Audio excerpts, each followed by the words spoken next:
Salam kenal dari kami. Hari ini kisah paling menarik dan secara umumnya jarang yang tahu bahkan hampir terlupakan.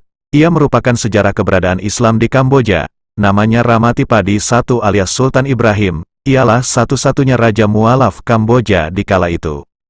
Ramatipadi I, tahun 1614 sampai tahun 1659 Masehi. Dalam bahasa Khmer beliau dikenal sebagai Ponhea Chana, atau Chaubanaken, dan nama Islamnya Sultan Ibrahim, yang telah memerintah dari 1642 sampai 1658, adalah Raja Kamboja pertama dan satu-satunya yang menjadi mualaf.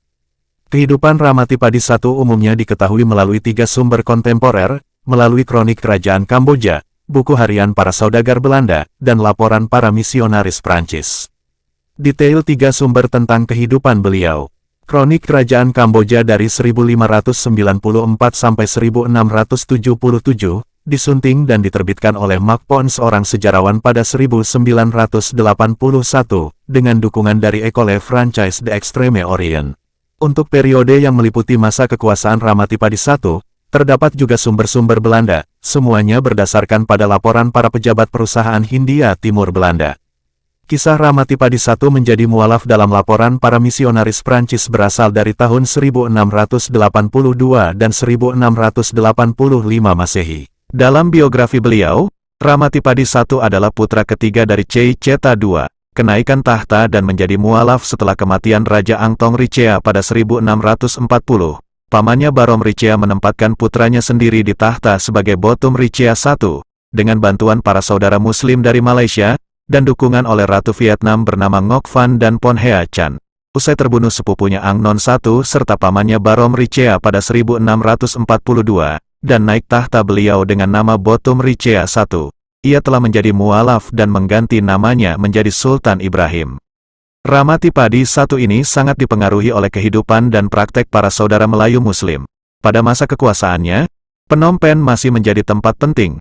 Para saudagar datang dari seluruh belahan wilayah, Kristen Jepang yang mengungsi ke Kamboja serta para loyalis Ming yang datang usai kejatuhan dinasti tersebut pada 1644, yang membentuk komunitas asing terbesar di Kamboja.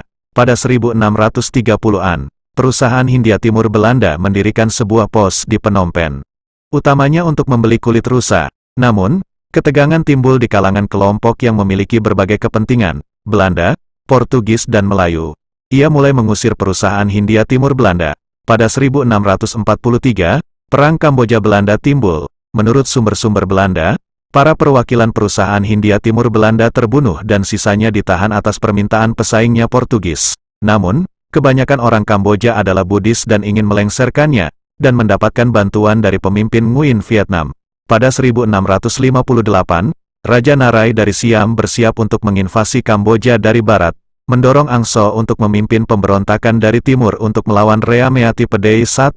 Akhirnya pada 1658, pasukan Vietnam menginvasi Kamboja, menggulingkannya, dan menahannya di Quang Binh. Ia meninggal pada tahun berikutnya, mungkin ada kesengajaan oleh Vietnam atau karena penyakit.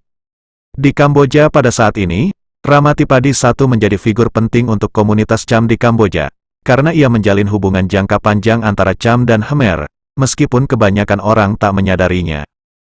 Artinya di Kamboja pernah berkuasa seorang raja muslim yang bernama Ramatipadi I, atau Sultan Ibrahim, yang memerintah dari 1642 sampai 1658, atau sekitar kurun waktu 16 tahun memegang kerajaan di Kamboja.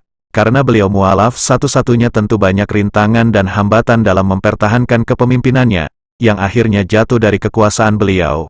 Walau jatuh dari tampuk pimpinan, mereka menganggap beliau sebagai figur sejarah. Sebagai bukti nyata terdapat monumen yang menjadi kenangan besar bagi mereka. Alhamdulillah saat sekarang ini di Kamboja, terdapat keseluruhan populasi penduduk sekitar 16 juta orang.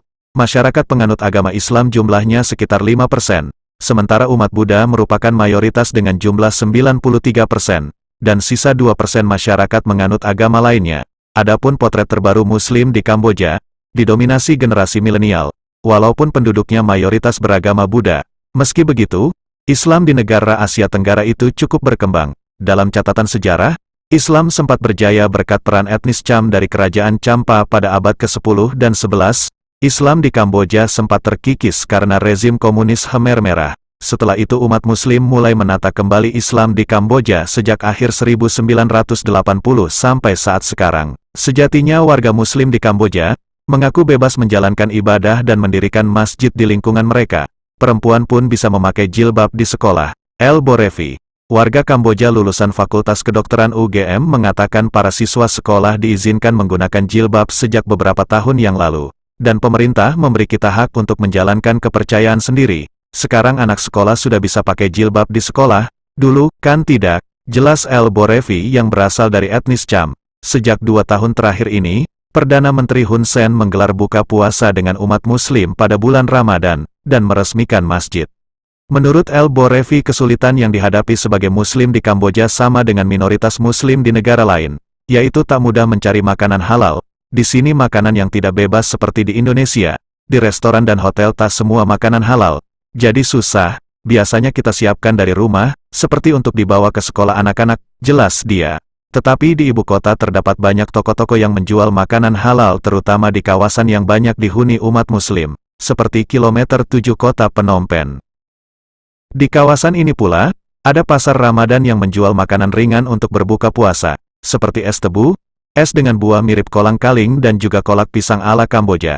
Umat Islam di Kamboja berjumlah sekitar 500.000 orang. Dari total populasi yang mencapai 15 juta jiwa, sebagian besar dari mereka berasal dari etnis Cham, yang merupakan keturunan dari warga kerajaan Champa.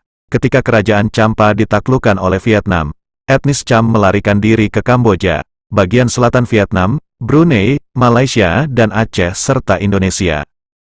Beberapa sejarawan beranggapan Islam masuk di Kamboja pada abad ke-11 Masehi. Kaum Muslim berperan penting dalam pemerintahan kerajaan Champa. Setelah keruntuhan kerajaan tersebut, kaum Muslim pun berpindah ke berbagai daerah, termasuk ke Kamboja. Muslim Cham yang ada di negara tersebut berperan dalam penyebaran Islam. Etnis Cham sendiri telah memeluk Islam semenjak bertemu pedagang dan pengrajin dari Arab dan India. Mereka bermigrasi ke Kamboja pada abad ke-15 bersamaan dengan datangnya etnis Melayu ke negara tersebut yang juga pemeluk agama Islam.